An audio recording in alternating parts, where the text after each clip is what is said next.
We are going to start with the reproduction in lower and higher animals, sexual reproduction with the help of gametes, sperm and ovum, and formation of zygote. Let us start with the part 3, male reproductive system, the remaining part, that is accessory glands and external genital organs.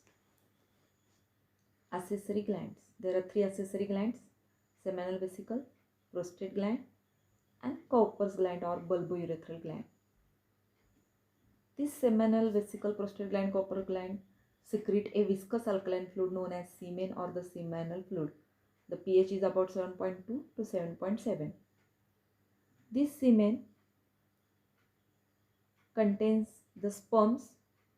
This semen provides the nourishment to the sperms, energy for their movement, and lubricates the passage for the easy transport of the sperm during the copulation in the female reproductive system. In single ejaculation, 2.5 to 4 ml semen is given outside, which contains 400 million sperms. The semen formation contribution by the seminal vesicle is about 60%, prostate gland 30%, and 10% by Cowper's gland.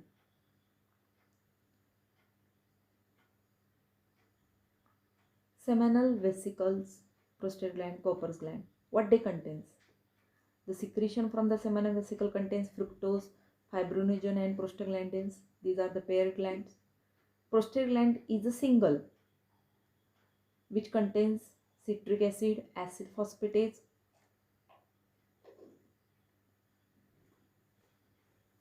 and various other enzymes. Cowper gland contains mucus. Now come to the point, seminal vesicle, where they are located. They are located on the posterior side of the urinary bladder. These are the paired seminal vesicles. The fructose of the seminal vesicle provides energy for the sperm movement. Fructose is the carbohydrate.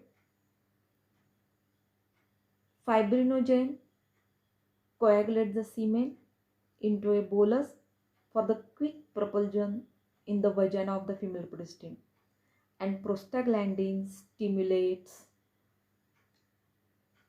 the reverse peristalsis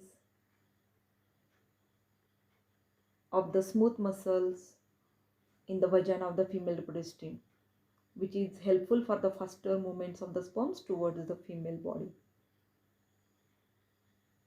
Now, how the reverse peristalsis take place? See here, female reproductive system. These are the parts of the female reproductive system: ovary, a bag-like structure uterus, a passage cervix, and the vagina part. Here the reverse peristalsis. We know that the peristalsis of the digestive system. What is peristalsis? It is a wave-like movement which helps in the digestion to push the food bolus from one part to the next part. Here is the reverse peristalsis of the smooth muscles of the vagina and uterus.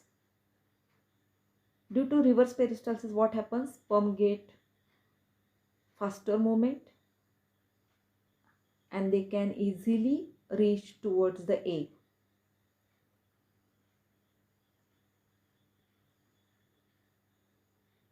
Now, prostate gland, where they are located?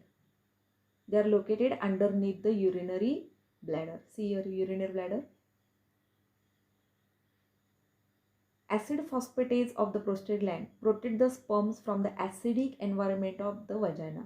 Vagina of the female reproductive system is slightly acidic. Cowper's glands, they are located on either side of urethra. Here is the urethra tube. And its secretion, that is seminal fluid, acts as a lubricant during copulation.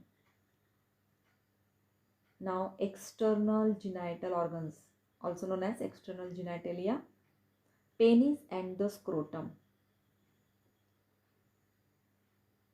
Penis, it is a copulatory organ. A glans penis, it is the swollen tip of the penis and covered by a loose fold of skin known as foreskin or the prepuce. Here is the glans penis.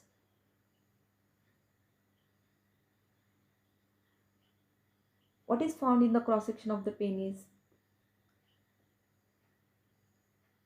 On posterolateral, it shows erectile tissue, that is corpora cavernosa, and the middle is the corpus spongiosum, spongy tissue, and this corpus spongiosum contains the urethra tube.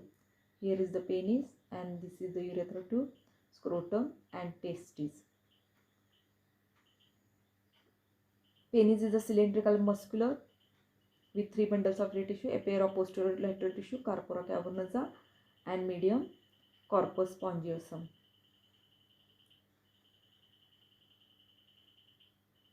This tissue helps the penis during copulation to become erect. Another external genital organ, that is scrotum, a loose pouch of pigmented skin which is made up of muscles, tunica dartus muscles, a septum of smooth muscle fibers divided scrotum into right and left scrotal sacs. Why scrotum is essential and why test is present in the scrotum? Because this scrotum maintains the temperature of the testes 2 to 3 degrees centigrade lower than the normal body temperature, which is necessary for the spermatogenesis. Spermatogenesis, in the last lecture, we already defined the spermatogenesis, that is the formation of the sperm. If more temperature is present, then sperm get killed. That's why for lowering the temperature, testes are present in the scrotum.